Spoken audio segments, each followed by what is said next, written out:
Snow drifts through the silent valley like falling stars. A cabin stands alone beneath the pines, its windows glowing faintly against the storm. Through the glass, you see a man in a torn police jacket holding a little girl close beside the fire, while at his feet lies a wounded German shepherd, its amber eyes flickering with pain and loyalty. Outside, shadows move among the trees, carrying secrets older than the fire itself. The man looks up, his face marked by exhaustion and love, whispering, "No one else gets hurt tonight." If you were there, would you stay and fight for the people you love, even when the world turns to snow and silence? Where are you watching from today? Let me know in the comments below. And may your day be filled with warmth, hope, and light.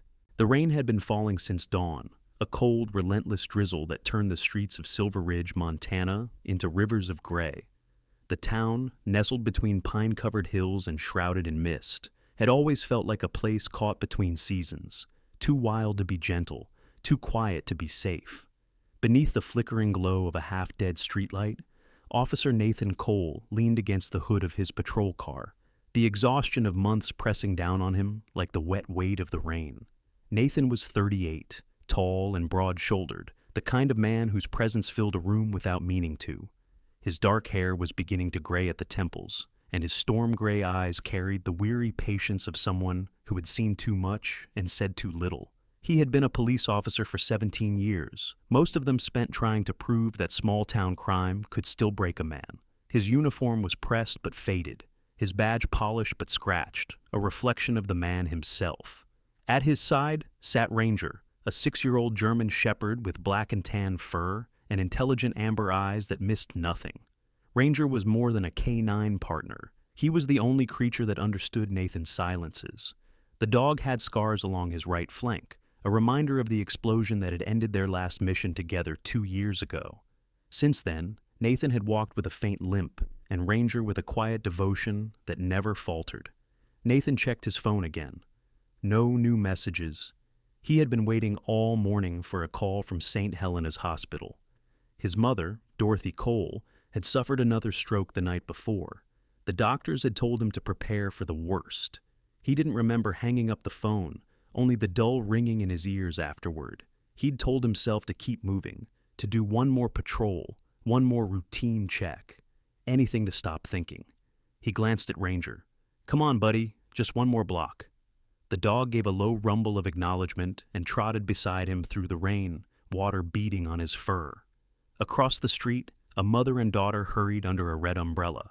The woman, Grace Hart, 30 years old, tall but slender, with blonde hair tied in a neat ponytail, walked with the tired precision of someone used to long hospital shifts.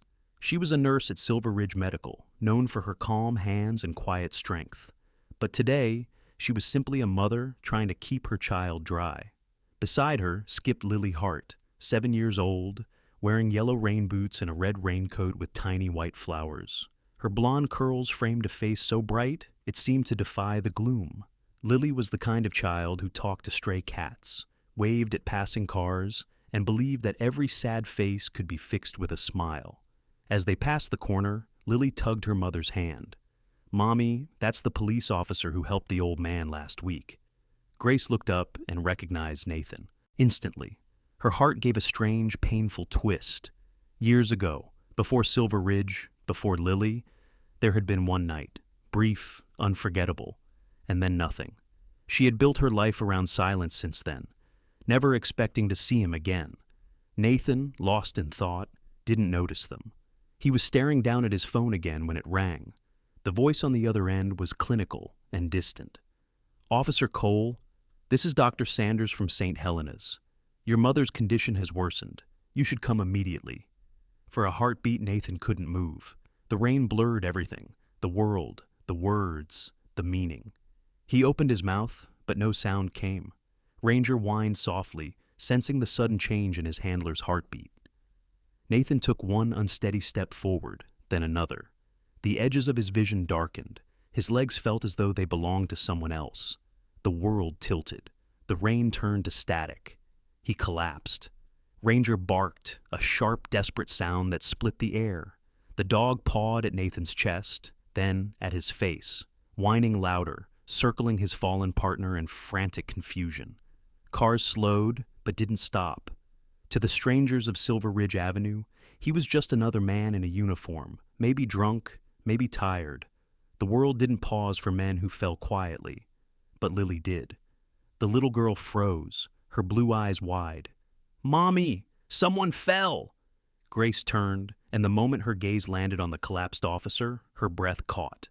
The years melted away. The street, the rain, the cars, all vanished, replaced by the impossible recognition that slammed into her chest. She knew that face. Nathan Cole. "Lily, stay here." Grace dropped the umbrella and ran. The nurse in her took over, even as the woman inside trembled. She knelt beside him, checking for a pulse, strong but rapid. His breathing was shallow, his lips pale. She tilted his head gently, rain streaking his face. He murmured something incoherent, something that sounded like, "Mom." "Sir, can you hear me?" Grace's voice was steady despite her shaking hands. She didn't expect an answer. Turning to her daughter, she called out, "Lily, the phone. Call 911. Now, sweetheart." Lily, small and terrified, but determined, pulled Nathan's phone from the puddle beside him. Her fingers shook as she pressed the numbers. "There's a man sleeping on the ground and he won't wake up," she said into the receiver. "He's breathing, but his dog's scared. Please come fast." The dispatcher promised an ambulance was on its way. Grace brushed wet hair from Nathan's forehead. His skin burned with fever. She loosened his collar, unpinned his badge, and felt her throat tighten when she saw the name. Officer Nathan Cole. 8 years. 8 years since the night they'd met at a medical relief conference in Seattle. A night of laughter, confessions, and warmth she'd never forgotten. Then, he had vanished. No calls, no letters, no trace. She had discovered her pregnancy alone, carried Lily with the strength of necessity, and buried his name under a wall of silence. Until now. Nathan's breathing hitched, and for an instant, his eyes fluttered open. Gray meeting blue. "Grace?" he rasped, barely audible. She froze. He knew her name. Before she could respond, his eyes rolled back, his body going limp again. Sirens cut through the rain. The ambulance pulled up to the curb, its red lights washing the wet asphalt in waves of color. 2 paramedics jumped out, one kneeling beside Nathan while the other checked his vitals. Grace identified herself as a nurse and gave a quick rundown. Mid-30s male, unconscious, possible stress-induced syncope, pulse steady, respiration normal but shallow, no visible trauma. Ranger stood over them protectively, growling low, until Grace placed a calming hand on his head. "It's okay, boy," she whispered. "They're helping him." One of the paramedics looked up. "Are you family?" Grace hesitated, her mind a storm of questions. She should have said no. She should have walked away. But then she saw Lily's small face, fearful yet full of faith, and something inside her broke. "He's someone I used to know," she said softly. "Please, let me ride along. My daughter and I. She's the one who called it in." The paramedic nodded. "All right, we'll make room." They loaded Nathan onto the stretcher. Grace climbed into the ambulance beside him, holding Lily close. Ranger refused to be left behind. The driver finally relented, letting the dog sit on the floor near Nathan's feet. As the doors shut, the sirens wailed again, echoing through the narrow streets of Silver Ridge. Inside the ambulance, time seemed to slow. Grace watched Nathan's chest rise and fall under the oxygen mask. His hand twitched once, as if reaching for something that wasn't there. "Is he going to be okay?" Lily whispered. Grace managed a small, trembling smile. "Yes, baby. You did everything right. You helped save his life." Outside, the rain finally began to ease. The clouds thinned just enough for a faint light to break through, a pale promise in the gray morning. Ranger lifted his head, ears pricking toward the sound of the rain fading, as if he too sensed the shift. Nathan's lips moved again behind the mask, the faintest whisper escaping. "Grace." Grace took his hand without thinking, the contact electric. She felt the pulse beneath his skin, steady, alive, stubborn. Against her better judgment, She squeezed back. The ambulance sped through Silver Ridge, carrying 3 souls who had no idea that fate had just bound them together again. A man who had fallen, a woman who had learned to stand alone, and a child whose small heart had been brave enough to bridge the distance between them. And at their feet, Ranger closed his eyes, resting his head on his paws, content at last. The family he'd been waiting for, though none of them knew it yet, was finally finding its way back to each other. The fluorescent lights of St. Mary's Hospital hummed softly through the night, casting pale halos over the polished floors. The storm that had drenched Silver Ridge all day had finally passed, leaving behind a heavy quiet, the kind that made every sound sharper, every silence heavier. The ambulance doors burst open, and the paramedics wheeled Officer Nathan Cole down the corridor, his pale face glistening under the sterile light. At his side walked Grace Hart, still in her soaked jeans and sweater, her blonde hair sticking to her cheeks, and Lily clutching her mother's sleeve with one hand and the police dog's leash with the other. Ranger trotted beside them, his paws clicking softly on the tiles. His black and tan fur was still damp from the rain, but his posture was alert, protective. The nurses at the desk hesitated when they saw him, but Ranger's quiet discipline, the way he walked close to the stretcher yet never obstructed, made them step back instead of protest. It was clear he belonged here, with his human. They entered room 204, one of the observation suites on the second floor. Nathan's breathing had steadied, but he remained unconscious, hooked to a heart monitor that beeped in slow, reassuring rhythm. Grace helped the paramedics transfer him onto the bed, her movements efficient, her training taking over, even as her heart trembled. When the door closed, a young intern entered, a slim man in his late 20s with brown curls, wire-rimmed glasses, and a face that seemed permanently apologetic. His badge read, Dr. Evan Miller. He was new to St. Mary's, earnest and meticulous, known among the nurses for his quiet manner and long hours. Vitals are stable, Evan said after checking the monitor.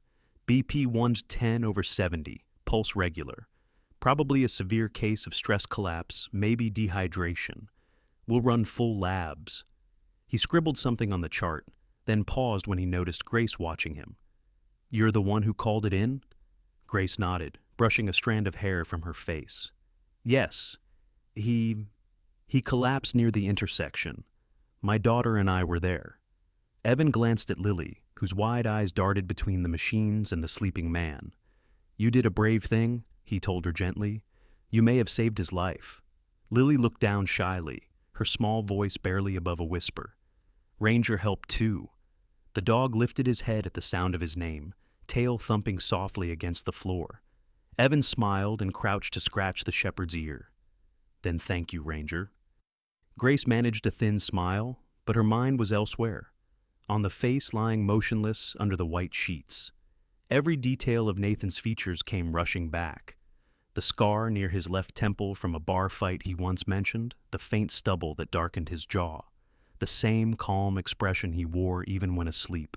8 years had passed, yet she could still remember the warmth of his voice, the way he had laughed when she told him she didn't believe in coincidences. Now fate had forced them together again, under the unkind light of an emergency ward. Mommy, Lily whispered, tugging her sleeve. Is he going to wake up soon?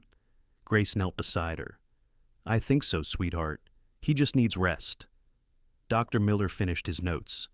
He'll need IV fluids and observation overnight. If his condition improves, he'll be fine to wake by morning. He hesitated, then added, Are you family? The question hung between them like smoke. Grace could have said yes, could have claimed the truth, but years of habit made her shake her head. No, I'm a nurse, just someone who happened to be there. Evan nodded, perhaps sensing more than she said. Understood.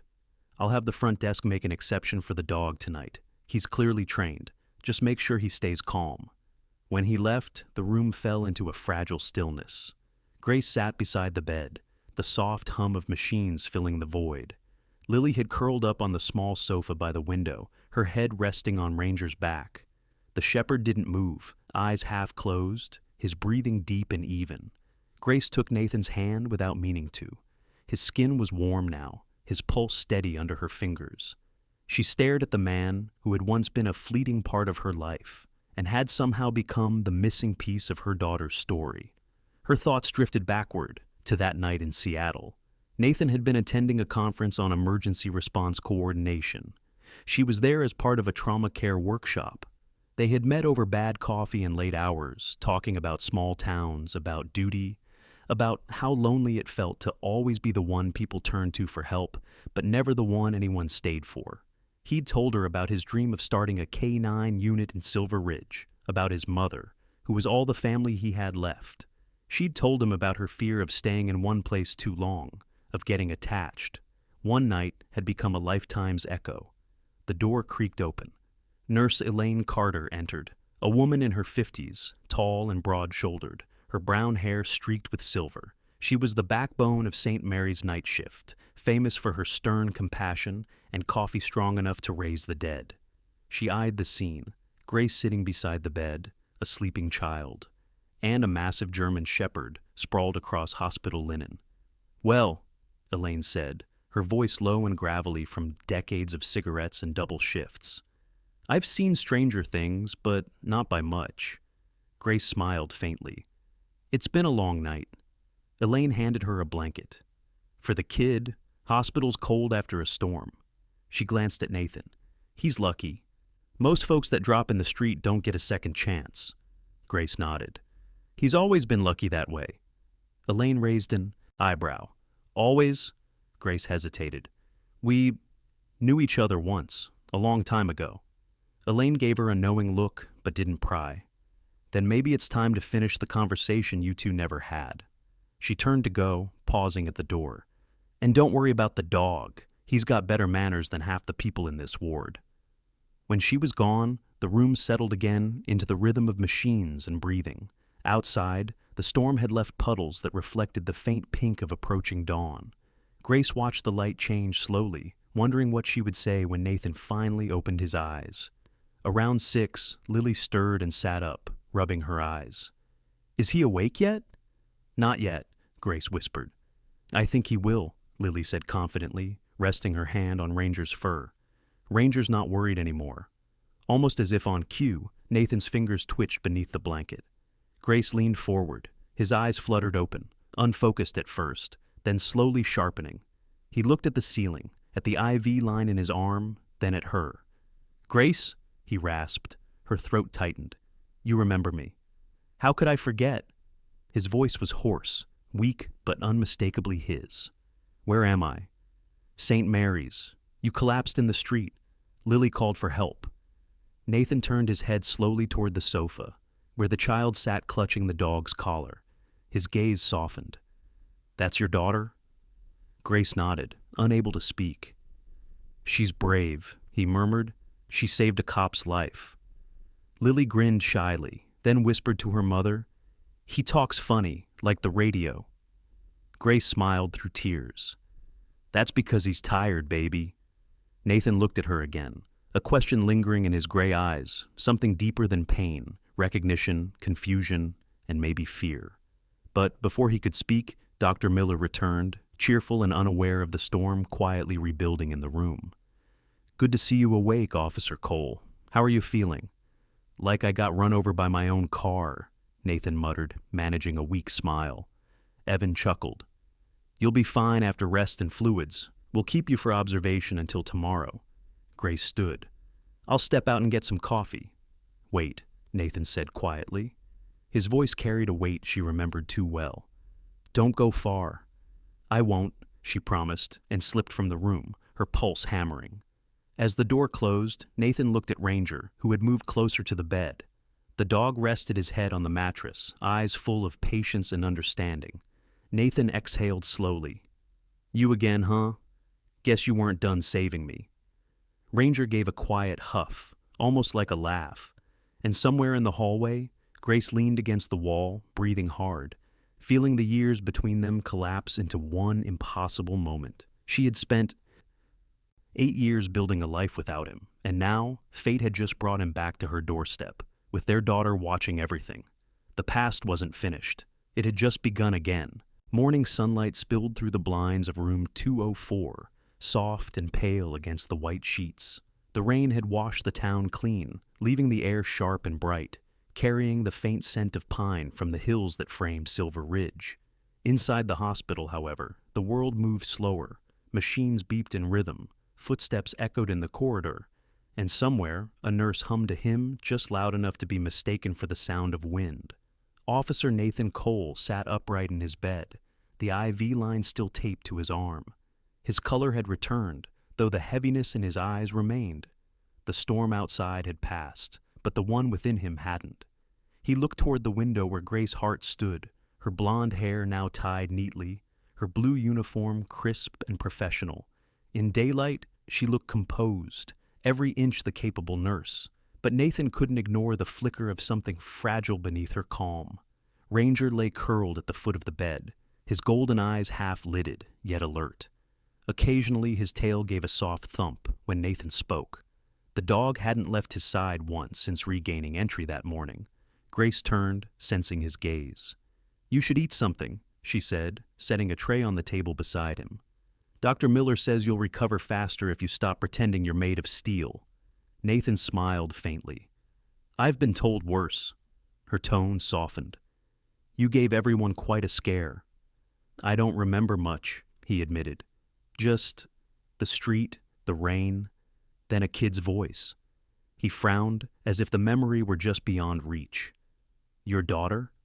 Grace nodded. "Lily. She was with me when you collapsed." He looked thoughtful. "She's got courage. Reminds me of someone I used to know." Grace didn't reply. There was too much in that sentence, too many years between the words. A knock at the door broke the tension. A middle-aged man entered wearing a crisp gray suit and a sheriff's badge clipped to his belt.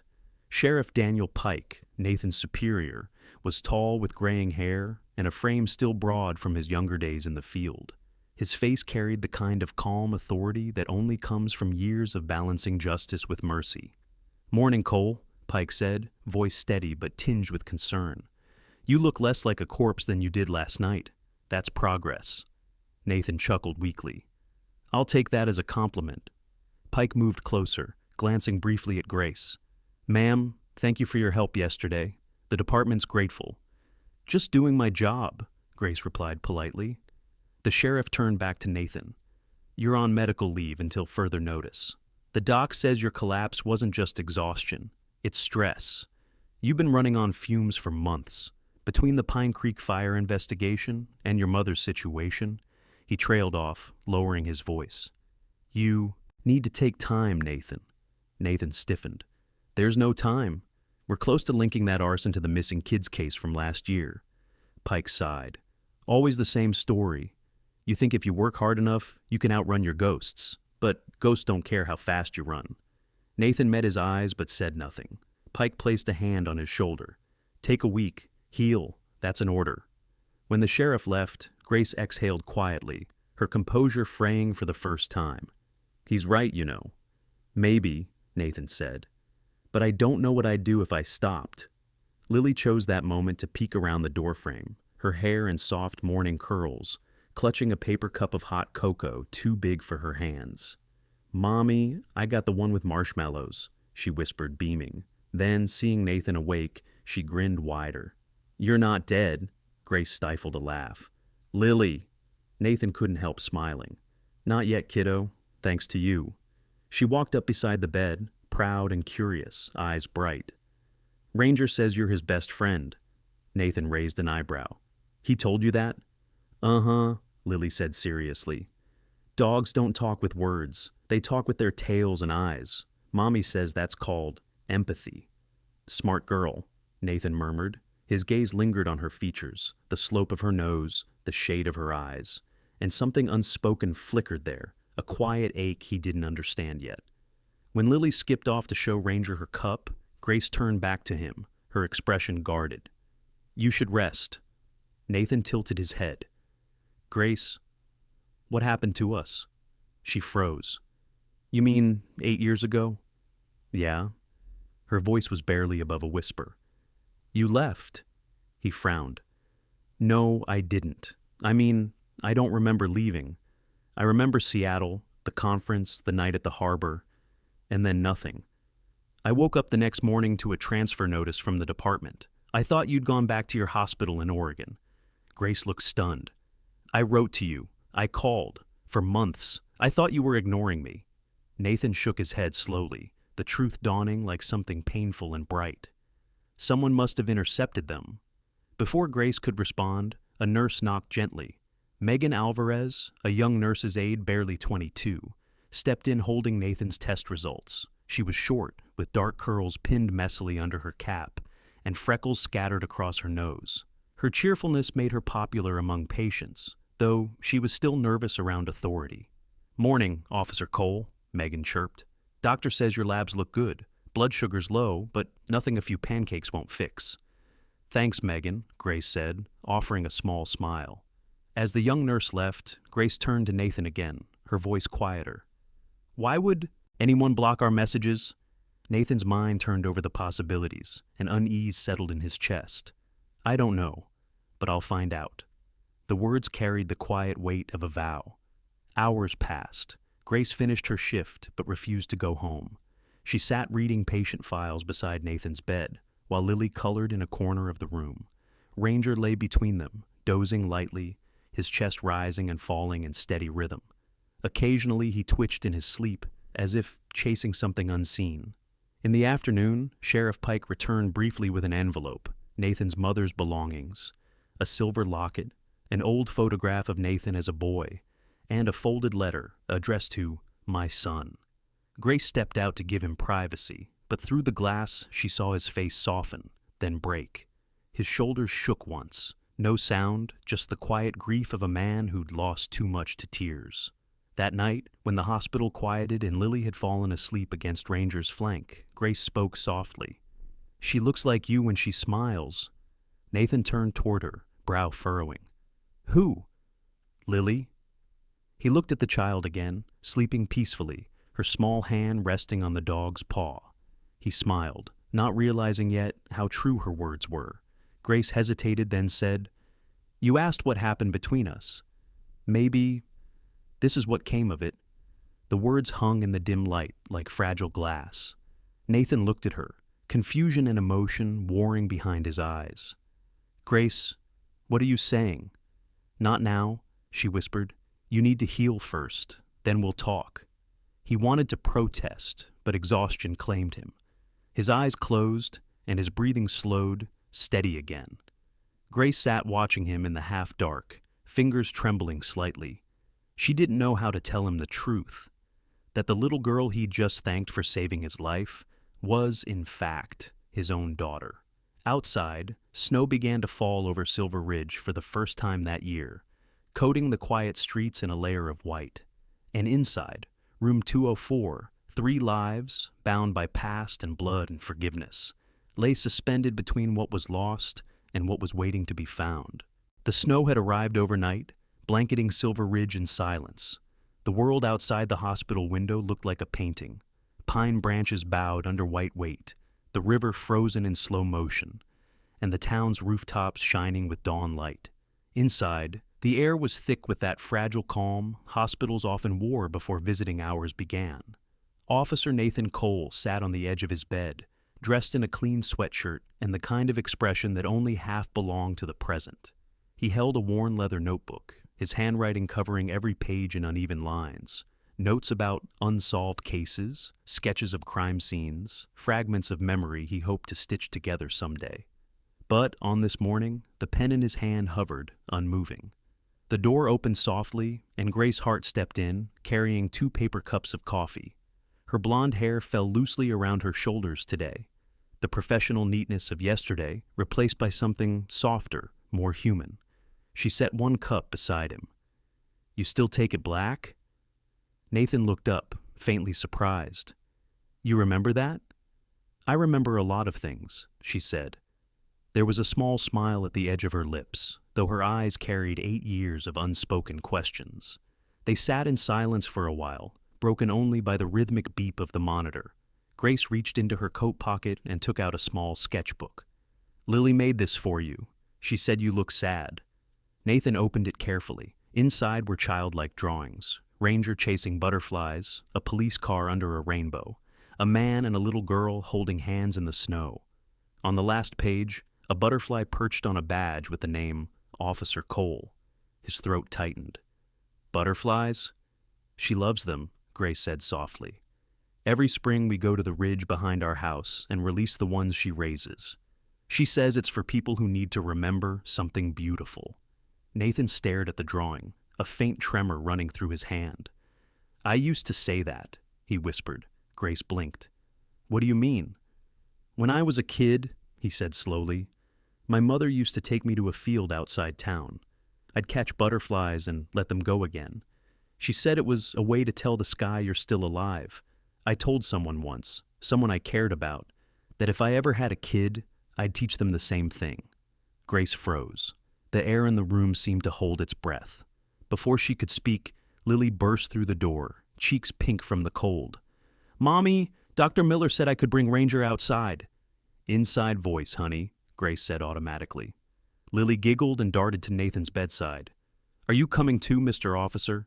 Nathan smiled, his eyes softening. Maybe when I'm allowed to walk more than 10 steps without someone yelling at me. That's what Ranger said too, Lily replied, completely serious. Grace laughed quietly. You've made quite the impression. I think she's making one on me, Nathan said, still looking at the little girl. There was a knock at the door then, a brisk, familiar rhythm. Sheriff Daniel Pike entered, brushing snow off his shoulders. Cole, he said, nodding. Didn't expect to find you surrounded by nurses and butterflies. Nathan chuckled. Morning, Sheriff. What's the damage? Pike's expression sobered. We caught a lead on the Maple Creek incident. A kid's shoe was found near the bridge. Looks like there's a trail into the forest. Grace stiffened. Another missing child? Yeah, Pike said quietly. Local boy, 8 years old, disappeared yesterday afternoon. He turned back to Nathan. I know you're off duty, but I could use your input. Your brain's sharper than half my department, even half dead. Nathan hesitated, torn between duty and the look Grace gave him, half worry, half understanding. Send me the files, he said finally. I'll review them from here. Pike nodded. Done. And Cole, get your strength back. We need you. When the sheriff left, silence filled the room again. Grace looked at him, her voice low. You never stop, do you? He shrugged lightly. Sometimes work's the only thing that keeps you from falling apart. That's not living, Nathan. He didn't argue. Instead, he turned back to the window where snowflakes drifted in slow spirals. It's surviving. That's what I'm good at. Ranger stood and patted over, pressing his head against Nathan's knee. Nathan scratched behind his ears absent-mindedly. At least someone still believes in me. Grace softened. You think no one else does? He looked at her, really looked at her, and for the first time she saw the man she once knew. Vulnerable, kind, uncertain. I don't know what I think anymore. Lily, oblivious to the heaviness in the air, tugged on Grace's sleeve. Can we go now? Ranger wants to see the snow. Grace sighed. All right, 10 minutes. Nathan watched them leave, the little girl in her red coat, the loyal dog trotting beside her, and something deep inside him stirred, a warmth he couldn't name. He turned back to the sketchbook, running his fingers over the butterfly again. For the first time in months, the fog in his mind began to clear. Images flickered, a waterfront under city lights, laughter, a woman with golden hair, Grace, the night they'd met, her hand in his.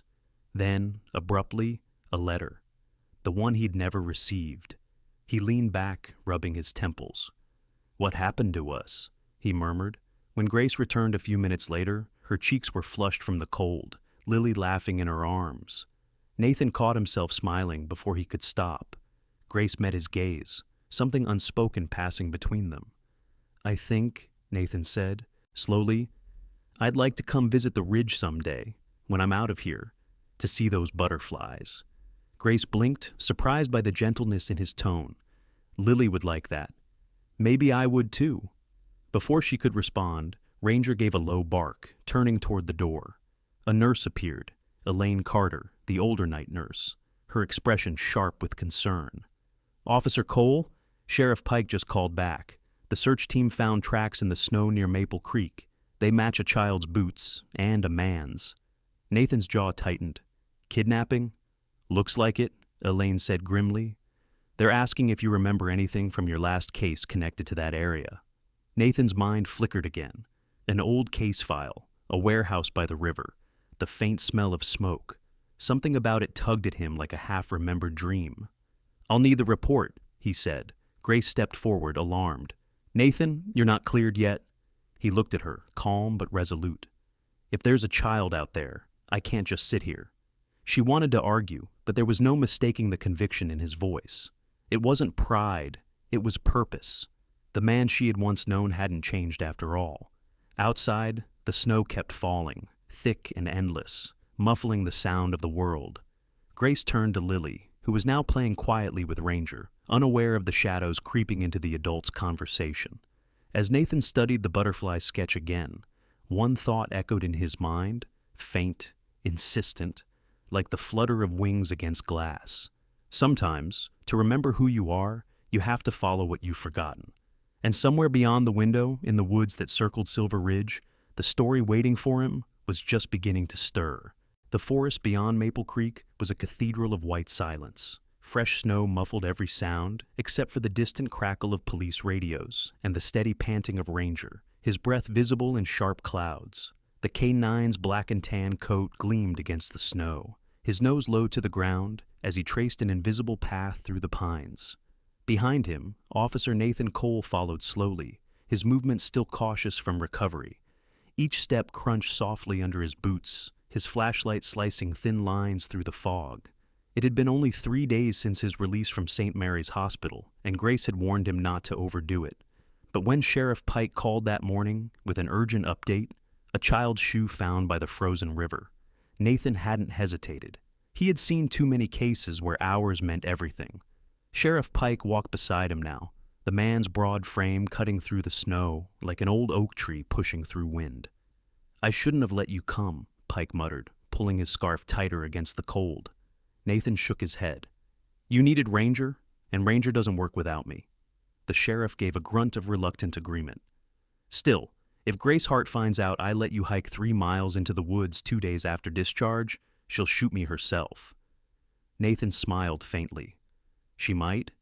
Behind them, 2 deputies moved cautiously. Deputy Travis Horn, a tall, red-haired man in his mid-30s with a sharp temper and sharper instincts, and Deputy Carla Lopez, a petite Latina officer with calm precision and the patience of a saint.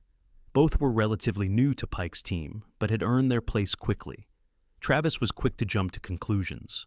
Carla was his quiet counterbalance. Ranger suddenly froze, one paw raised, ears pricked forward. Nathan stopped instantly. He's got something, he whispered. The deputies fanned out. Ranger began circling a clump of brush near a half-frozen stream, nose twitching. Then, with a low bark, he dug through the snow. Out came a small wool mitten, blue, soaked, and half-buried. Nathan's heart sank. Carla crouched beside him, her flashlight steady. That matches the description the mother gave us. 8-year-old boy, name's Tommy Rayburn. Nathan nodded grimly. Ranger, track. The dog sniffed the mitten, then moved forward with purpose, weaving between the trees. The team followed, the cold biting harder as they ventured deeper. After several minutes, the forest thickened, branches forming an arch overhead. Travis swore under his breath. I hate this part. Always feels like something's watching. Nathan didn't reply, though he felt it too. A tension in the air, the weight of unseen eyes. They reached a clearing where the snow was oddly disturbed, as if several figures had passed through recently. Ranger barked once, then twice, then stopped beside a cluster of footprints, small ones, overlapping larger ones. 2 people, Nathan murmured. Child and adult, maybe more. Pike crouched to inspect the prints. Direction? Northwest, Nathan said, scanning the trees. Toward the old ranger outpost. Pike frowned. That place has been abandoned for years. Exactly, Nathan replied. Perfect spot to hide. They pressed on, the air growing colder with each step. Overhead, crows flapped restlessly, their cries echoing through the trees. Somewhere behind them, a branch snapped. Travis spun around, gun raised. Who's there? Only silence answered, Then, faintly, music. A single note, metallic and eerie, like a wind chime moving without wind. Nathan's pulse quickened. "You hear that?" Carla nodded. "Sounds like a bell?" Nathan moved closer to the sound, Ranger leading the way. Through the trees, they finally saw it, the remains of the old Ranger cabin, half collapsed, its roof sagging under the snow. Smoke curled faintly from a rusted chimney. Pike signaled silently, "Fan out." Travis took the left flank, Carla the right. Nathan approached the door, Ranger tense beside him. The faint jingle continued, a small bell hanging from the doorway, moving slightly in the wind. Nathan pushed the door open. The cabin smelled of damp wood and old ashes. A small fire burned low in the hearth, barely keeping alive. Beside it sat an old tin cup, still steaming. "Someone's here," Pike whispered behind him. Ranger's growl broke the quiet. He lunged suddenly toward the back corner, where a trapdoor lay half covered by hay. Nathan's heart raced as he knelt and pulled it open. Beneath, a narrow passage descended into darkness. He aimed his flashlight down and froze. A pair of eyes stared back at him, wide and terrified.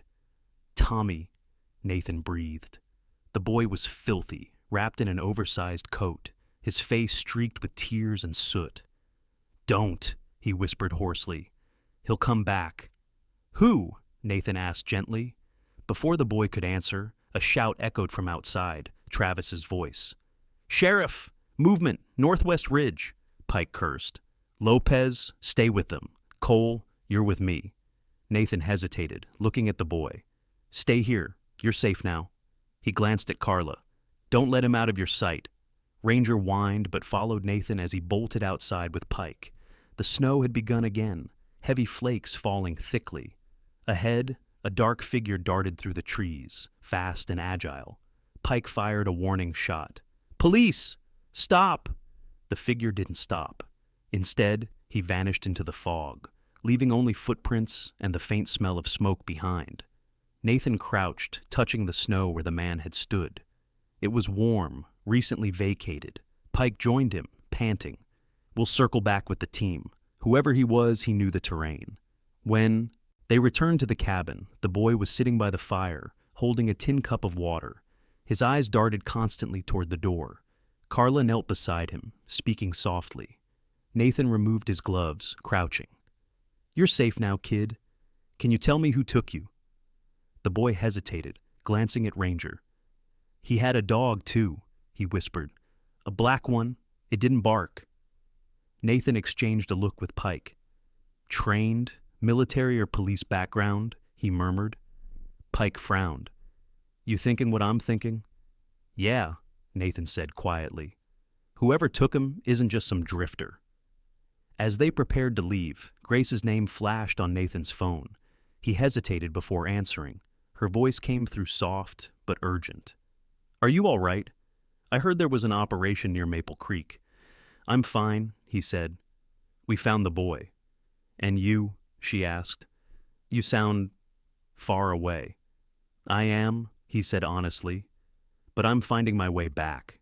When he hung up, he looked at the boy again, then at Ranger, whose ears twitched toward the forest, as if still listening to the echo of something unseen.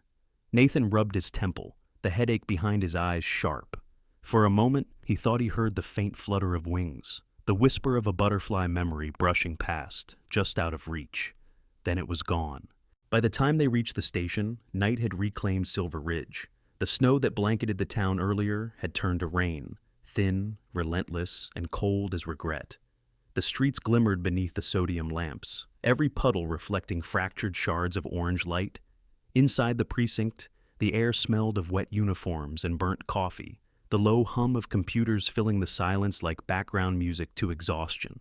Officer Nathan Cole sat at his desk, his jacket draped over the chair, Ranger asleep beside him on the floor. The dog's breathing was steady, rhythmic, a quiet reassurance in the storm's chaos. Nathan's eyes flicked over the case file spread open before him, the photographs of Tommy Rayburn, the boy they'd rescued earlier that day, alongside sketches of footprints, the blue mitten, and notes scribbled in Sheriff Pike's careful handwriting. But What haunted him most wasn't what they'd found. It was what the boy had said. He had a dog, too, a black one. It didn't bark. Nathan rubbed his temple, his mind replaying the details. That kind of control in a dog wasn't random. It was trained behavior. Police, military, or private contractor.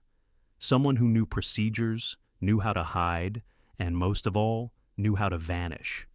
The door to the chief's office creaked open. Sheriff Daniel Pike, still in his damp coat, motioned him inside.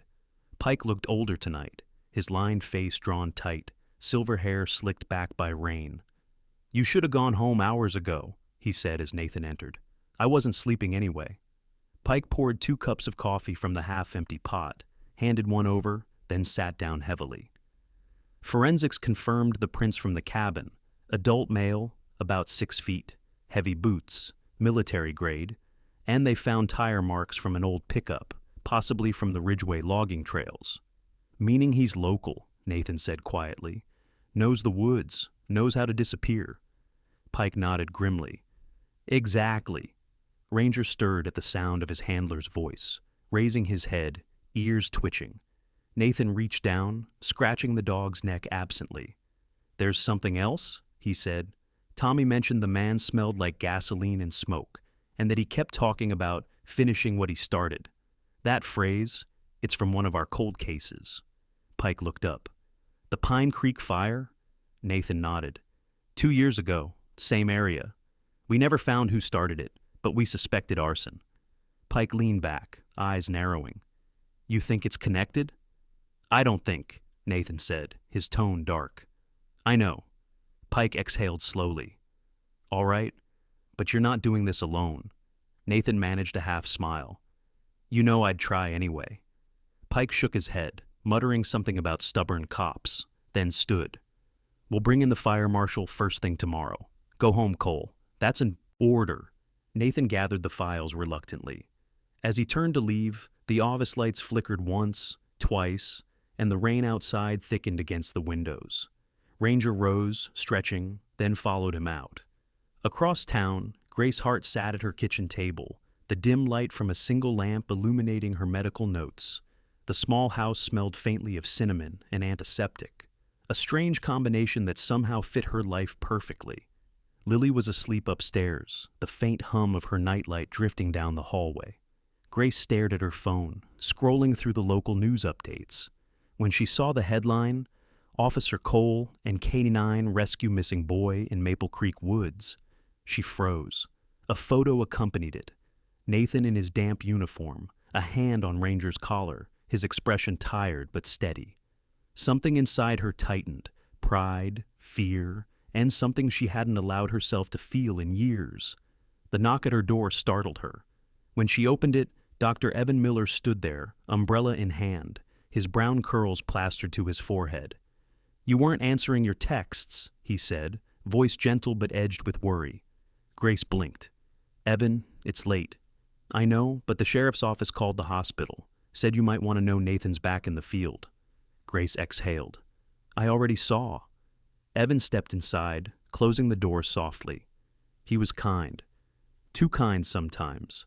In his late 20s, idealistic, and still believing medicine could fix what life broke. Grace liked him, respected him, but she knew she would never love him the way she once loved Nathan.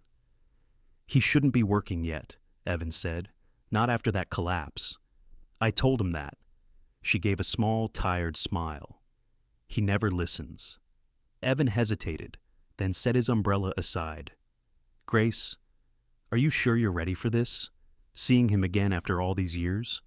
Her fingers tightened on the mug she was holding. "I didn't choose it, Evan. It just happened." "And Lily?" "She doesn't know," Grace said softly. "Not yet." Evan nodded, the silence stretching between them. "If you ever need help—" "I know," she interrupted gently. "Thank you." When he left, the house felt colder. Grace glanced at the photo on her fridge, Lily holding a butterfly in her small hands, smiling toward the camera. "You always bring light where there's none," Grace whispered, "just like him." At the precinct, the rain continued through the night. Nathan had meant to go home, but instead, he found himself in the evidence room. It was quiet there, the hum of the ventilation system steady and low. The scent of dust and metal filled the air. He pulled an old box from the back shelf labeled Pine Creek Fire, 2023. The handwriting was his. Inside were photographs, maps, charred debris samples, and reports marked incomplete. He flipped through them until something caught his eye, a small sealed envelope at the bottom, smudged with soot. It wasn't part of the official evidence log. Nathan frowned and opened it carefully. Inside was a USB drive. No label, no case number. He plugged it into the old computer in the corner of the room. The screen flickered to life, showing a single folder. Viridian Systems, log files. He clicked it. Video files filled the screen, each named by date. He opened the first one. The grainy footage showed a fire burning through the Pine Creek woods, recorded from what looked like a body camera. A man's voice, low and calm, narrated over the crackling flames. Phase 1 successful. Initiate containment protocol. Ensure no civilian witnesses. Nathan's blood ran cold. The next clip showed a warehouse, faces blurred, but the logo on the wall was clear, a green triangle enclosing the letter V. He remembered it now. Viridian Systems, a private security contractor that had partnered with local departments years ago, the same one that mysteriously pulled out right before the fire. Jesus, he muttered. It wasn't an accident. Behind him, Ranger let out a low growl. Nathan turned just in time to see a figure standing in the doorway. Deputy Travis Horn, red hair dripping from the rain, his expression unreadable. "You shouldn't be here this late," Travis said, voice even. Nathan straightened, closing the laptop. "Could say the same about you." Travis stepped closer. "You digging into Pine Creek again?" "Just reviewing old evidence," Nathan replied carefully. The deputy's jaw flexed. "Might want to leave the past buried. Some fires shouldn't be relit." Nathan met his gaze, and some never went out. They stared at each other, tension thick as smoke. Finally, Travis turned away, his voice low as he left. "Careful where you dig, Cole. You might not like what you find." When he was gone, Nathan exhaled slowly, his mind racing. He reached down, resting a hand on Ranger's head. "Looks like the storm's coming back, boy." Outside, thunder rolled across the valley. The rain intensified, slamming against the windows in hard sheets. Somewhere in the dark, the faint glow of a green triangle flickered on a billboard, one word below it. Viridian. Nathan stared through the glass, the reflection of his badge shimmering under the fluorescent light. He didn't realize yet that the truth he'd found tonight would unravel everything, his past, his career, and the fragile hope that had just begun to take root again. But for now, all he could do was sit in the hum of the rain, Ranger at his feet, and feel the weight of old ghosts stirring awake.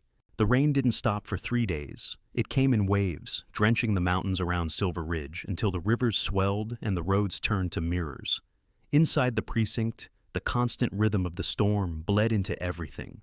The flickering lights, the static hum of the radios, the tension curling like fog through the halls. Officer Nathan Cole hadn't slept since the night he found the USB. It lay now on his desk, hidden beneath a manila folder labeled Routine Reports. His coffee had gone cold, his reflection in the window pale and hollow-eyed. Ranger sat at his feet, ears twitching every time thunder rolled outside. The dog had sensed his restlessness and stayed close, silent as a shadow. When the clock struck 8 a.m., Sheriff Daniel Pike stepped into the office, shaking water from his coat. His expression was as grim as the weather. "You look like hell," he said, tossing Nathan a wrapped breakfast sandwich. "Appreciate the concern," Nathan muttered. Pike sat across from him, studying his face. "You've been quiet since Maple Creek. That's usually when you're about to do something reckless." Nathan didn't answer. He simply opened a drawer and slid the USB across the desk. "Found this in the Pine Creek fire files." Pike frowned, picking it up. "I thought those were sealed." "They were, but someone didn't want this found."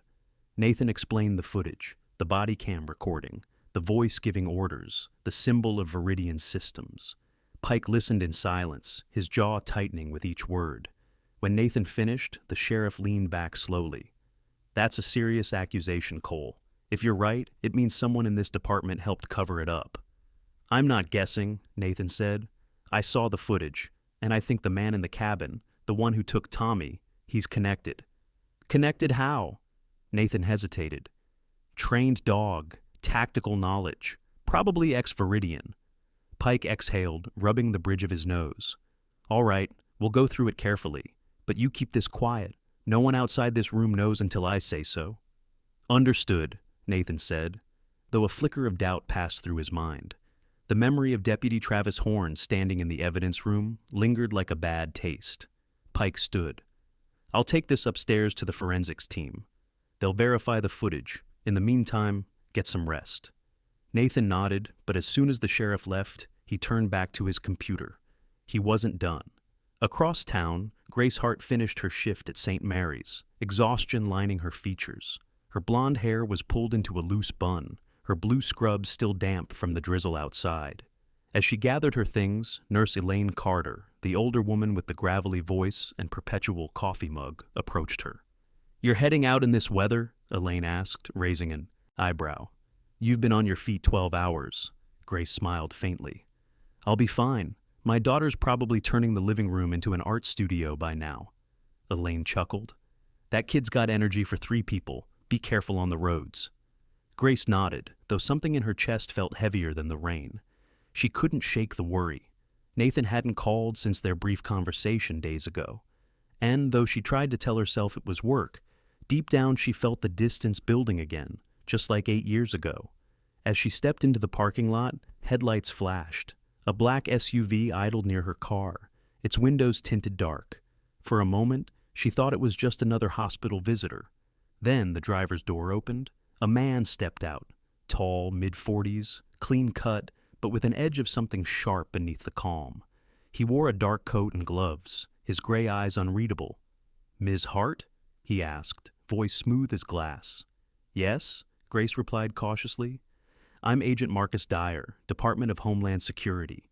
He flashed a badge too quickly for her to read properly. I'd like to ask a few questions about Officer Nathan Cole. Grace's heart skipped. What about him? He's been investigating a restricted case tied to federal operations. We believe he's come across material not meant for local jurisdiction. I don't understand. He smiled thinly. You don't have to. Just tell him to stop digging. It's for his own safety. Grace's pulse quickened. If this is a threat, it's a warning, Dyer said quietly. Some doors aren't meant to be reopened. He slipped a card into her hand and stepped back toward the SUV. Make sure he gets that message. As the vehicle disappeared into the mist, Grace stared at the card, plain white, embossed only with a green triangle. Her stomach turned cold. At the precinct, Nathan was tracing digital footprints from the video files when Dr. Evan Miller appeared at his door. The young doctor looked out of place in the police station, his hospital badge still clipped to his coat. Officer Cole, he said hesitantly. Grace asked me to check in on you. Nathan raised an eyebrow. I'm fine. I doubt that, Evan said with a small, polite smile. You look worse than most of my ICU patients. Nathan leaned back. You too close? Professional, Evan replied, a little too quickly. She worries about you. Said you tend to throw yourself into storms without checking the weather first. Nathan almost smiled at that. Sounds like her. Evan's gaze shifted to Ranger, who was watching him intently. Beautiful dog, he said, crouching slightly. German Shepherd, right? 5 years old, Nathan replied. Trained for search and rescue. Smarter than most people I know. Ranger tilted his head as if agreeing. Evan chuckled, then straightened. I'll tell Grace you're all right. As he left, Nathan felt a strange unease he couldn't name. He turned back to his computer and froze. The screen had gone dark. When he tried to log back in, a message blinked. Access denied. Files locked by admin. He swore under his breath and yanked the USB out. Someone had remotely accessed his system. Ranger growled softly. Nathan stood, scanning the room. The only sound was rain hitting the windows, and faintly from somewhere in the distance, the static buzz of a radio. He grabbed his jacket and left. That night, the storm intensified. Nathan drove through flooded streets toward Grace's house, headlights cutting through the haze. When she opened the door, her expression shifted from relief to alarm. "You shouldn't be here," she said quickly, glancing toward the window. "Someone came looking for you." Nathan's eyes narrowed. "Who?" She handed him the card. He turned it over. The green triangle gleamed faintly in the light. "Viridian," he muttered. "I think they're watching you," Grace said, voice trembling. "He said you needed to stop investigating, that it was dangerous." Nathan pocketed the card. "He's right about one thing. It is dangerous." From the living room, Lily's small voice called out sleepily, "Mommy? Who's here?" Grace turned, but Nathan shook his head gently. "Let her rest." He stepped closer to the window, peering into the darkness. Through the rain, a pair of headlights glowed faintly, then vanished. When he turned back to Grace, his face was set. "You need to leave town for a few days. Take Lily. Go somewhere safe. What about you? I'll finish this." "You always say that," she whispered, "and it always costs you." Before he could answer, Ranger stiffened and barked, once, sharp and warning. Nathan drew his gun and moved to the window, but there was nothing. Just rain, wind, and the faint hum of static from somewhere outside, like a broken radio struggling to speak. He lowered his weapon slowly. "They're not just watching," he said. "They're already here." Outside, lightning cracked across the valley, briefly illuminating the green Viridian symbol painted onto the side of a passing van before it disappeared into the storm. The rain stopped by dawn, leaving the world soaked and heavy with silence. Mist hung over Silver Ridge like a held breath, wrapping the town in an eerie calm. In the distance, thunder still grumbled faintly, as if the storm had only stepped aside to watch what would come next. Officer Nathan Cole stood on the porch of Grace's small house, his coat damp, his eyes scanning the tree line. The night's tension hadn't left his body. Somewhere out there, beyond the wet pines and dripping rooftops, Viridian's people were watching. He could feel it, the same instinct that had saved him a dozen times before. Ranger sat beside him, fur slicked dark from the rain, amber eyes fixed on the fog. Behind him, Grace Hart was moving quietly through the house, stuffing clothes and essentials into a duffel bag. Her hands trembled as she folded one of Lily's sweaters. The house felt too still, as if it knew it was about to be left behind. When Nathan stepped inside, she looked up. "How long do we have?" "Not long," he said. "They'll know I came here." Grace nodded, then paused. "Where are we going?" "There's an old cabin near the North Ridge. Used to belong to my mother. Nobody knows about it except Pike." Grace hesitated, her voice trembling just slightly. "And him? Can you still trust him?" Nathan's jaw tightened. "If I can't trust Daniel Pike, we've already lost." Before she could reply, footsteps echoed from upstairs. Lily appeared at the landing, rubbing her eyes, her small body wrapped in a pink blanket. "Mommy, why are you packing?" Grace knelt, forcing a smile. "We're going on a little trip, sweetheart." "Is Ranger coming?" "Always," Nathan said softly. Lily nodded, satisfied, and went to pet the dog, who lowered his head gently into her hands. There was something about the child's calm, about the way she trusted without question, that both warmed and terrified Nathan. An hour later, the three of them, and Ranger, were driving north, leaving the town behind. The road wound through the forest, the tires splashing through shallow puddles, the rising sun slicing weak light through the trees. Grace sat in the passenger seat, her hands gripping the edge of the seat as she stared out the window. "You think they'll follow?" she asked. Nathan glanced at the rearview mirror. "They're already following." She turned sharply. "You saw them?" "No," he said, "but I know how they work." Ranger lifted his head from the back seat, his ears twitching. Nathan reached out and rested a hand on the dog's neck, a silent reassurance. "We'll be fine," he said quietly. "I promise." Grace looked at him for a long moment, then exhaled. "You've said that before." He didn't answer. He couldn't. By midday they reached the cabin. It sat hidden among the pines, overlooking a narrow ravine that cut through the snow-covered valley. The structure was old but sturdy, its wooden walls darkened by time and rain. Nathan parked the car behind it, out of sight from the road. As he opened the door, dust motes rose like spirits. Everything inside smelled faintly of pine resin and smoke. The fireplace was stacked with old wood, and a single oil lamp sat on the table. It looked untouched since his mother's death years ago. Grace stepped in first, setting her bag down gently. "It's quiet." "Too quiet," Nathan said, scanning the room. His instincts checked every shadow, every creak. When he finally relaxed, he nodded. "We'll stay here until I can figure out what they're after." Grace walked to the window. "They're after you, Nathan, not the case." He looked at her, brow furrowing. "You think they're doing this just to scare me?" "I think they want to bury something, and you're the only one still digging." Ranger's low growl broke the silence. The dog was staring at the door, fur bristling. Nathan turned sharply. Through the crack in the wood, he saw movement, only a flicker, like a shadow slipping past the trees. He motioned to Grace. "Get Lily to the back room, now." She obeyed without question, scooping up the child and disappearing down the hallway. Nathan crouched beside Ranger, hand on his weapon.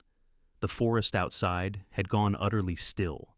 Then, footsteps. Slow. Deliberate. Nathan yanked the door open and aimed, but there was no one there. Only a folded piece of paper pinned to the porch by a hunting knife. He pulled it free, scanning the short typed message. "You can't save what's already burned." Below the text was a single green triangle, the Viridian symbol. Grace appeared behind him, her face pale. "What does it mean?" Nathan's voice was low, steady. "It means they know exactly where we are." He tore the paper in half and threw it into the fire. That evening, the wind howled through the valley, carrying flecks of snow like ash. Nathan sat by the fire, staring into the flames. Grace sat across from him, Lily asleep between them on a blanket. Ranger dozed lightly by the door, ever watchful even in rest. "Tell me about your mother," Grace said softly, breaking the silence.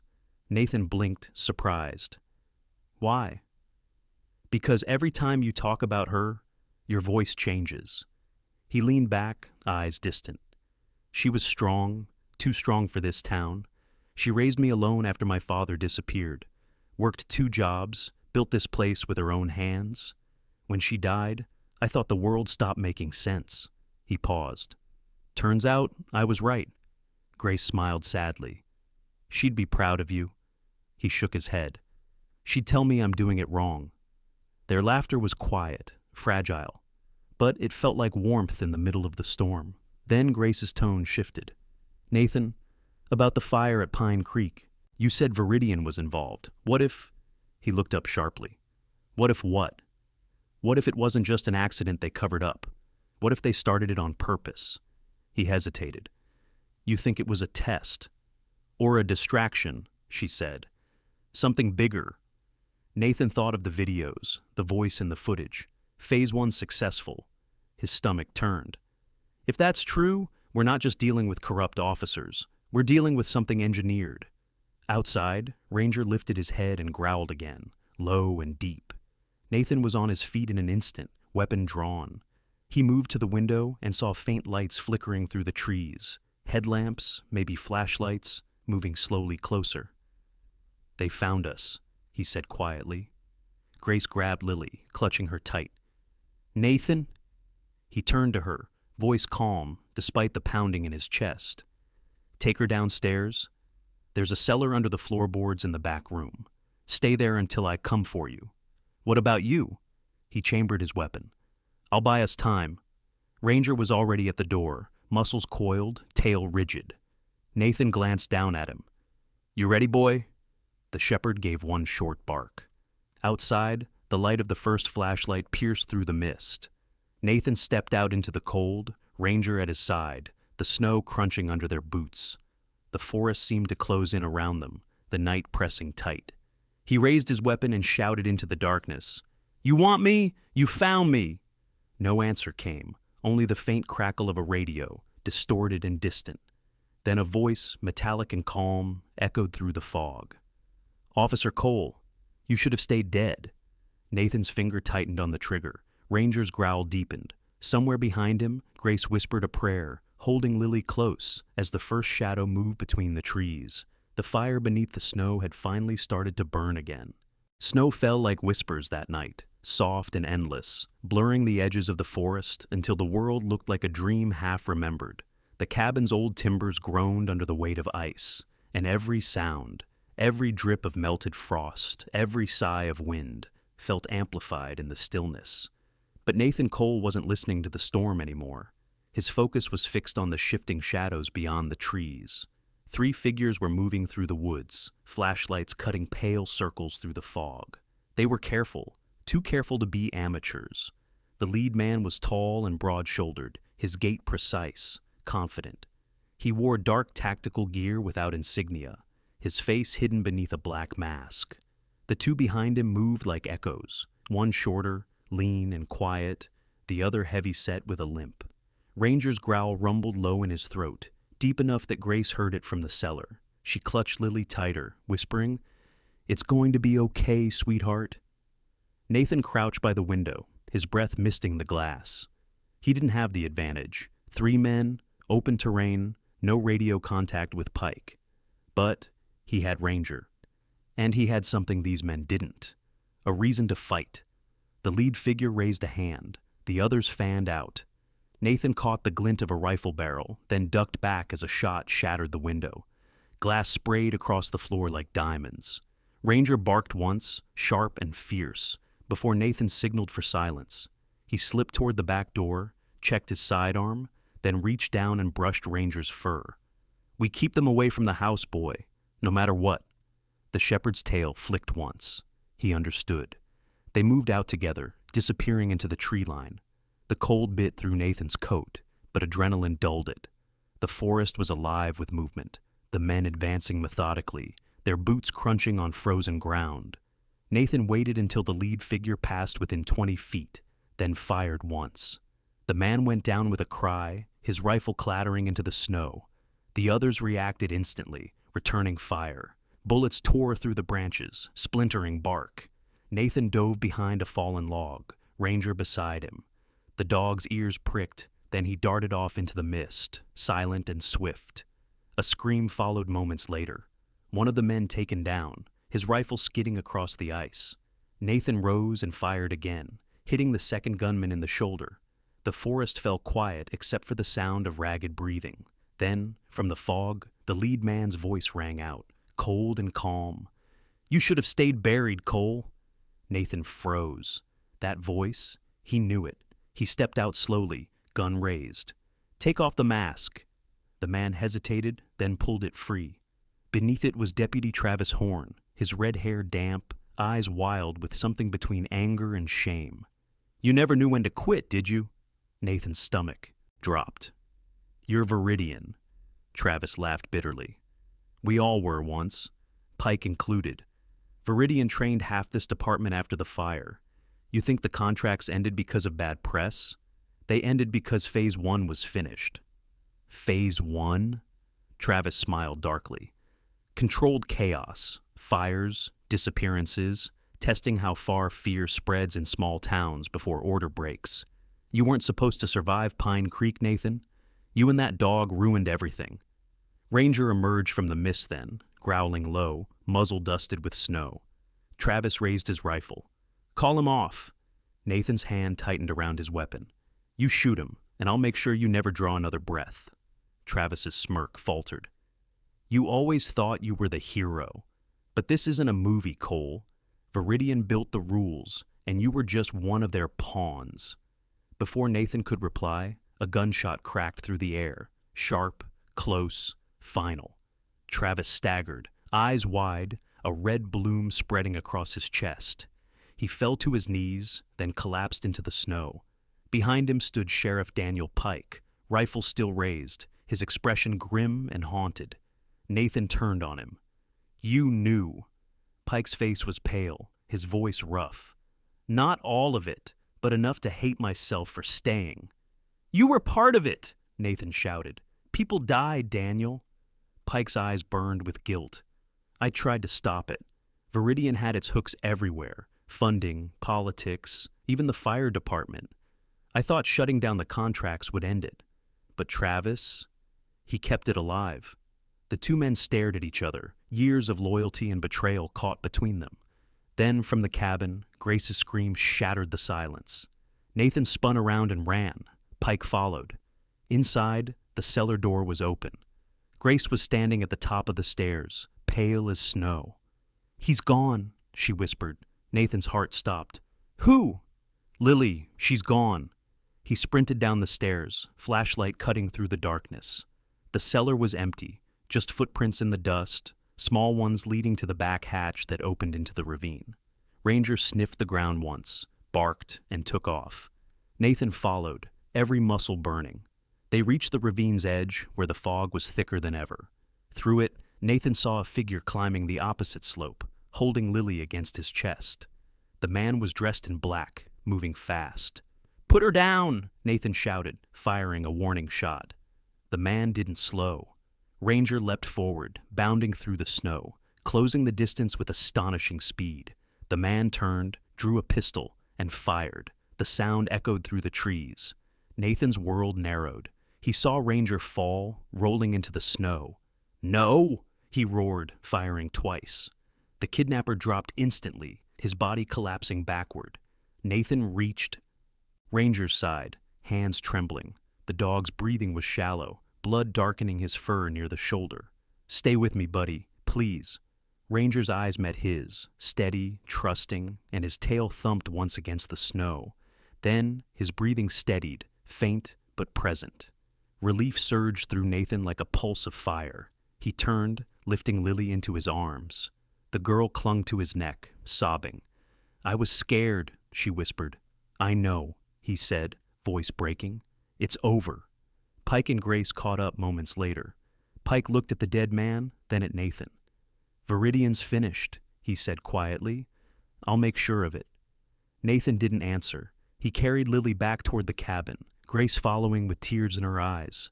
The first rays of morning were breaking through the clouds, turning the snow from gray to gold. Inside, he laid Ranger by the fire, bandaging the wound carefully. Grace knelt beside him, hands shaking as she worked. "He's strong," she whispered. "He'll make it." Nathan nodded, his hand resting on Ranger's head. The dog's tail flicked once. Outside, sirens began to wail faintly, the sheriff's backup finally arriving. Pike stood at the door, his face heavy with the weight of too many sins. "You'll have to testify," he said. "I know." Pike nodded once, then stepped outside into the light, the last remnant of his authority fading with the snow. Nathan sat there for a long time, the fire crackling softly, Lily asleep in Grace's arms. The storm was gone, but its memory lingered in every breath, every scar. Grace looked at him through the flicker of the flames. "What happens now?" Nathan exhaled slowly. "We rebuild." "And Viridian?" He looked out the window where the dawn had finally broken over Silver Ridge. "They burned a lot of lives, but maybe, just maybe, the ashes are where we start again." Ranger stirred beside him, pressing his head weakly against Nathan's leg. The shepherd's eyes glowed faintly in the firelight, tired but alive. Nathan smiled, tears catching the light. "Good boy," he whispered. "We're finally home." Sometimes the greatest miracles are not thunder or lightning from the sky. They are quiet moments of love and courage that God places in ordinary hearts.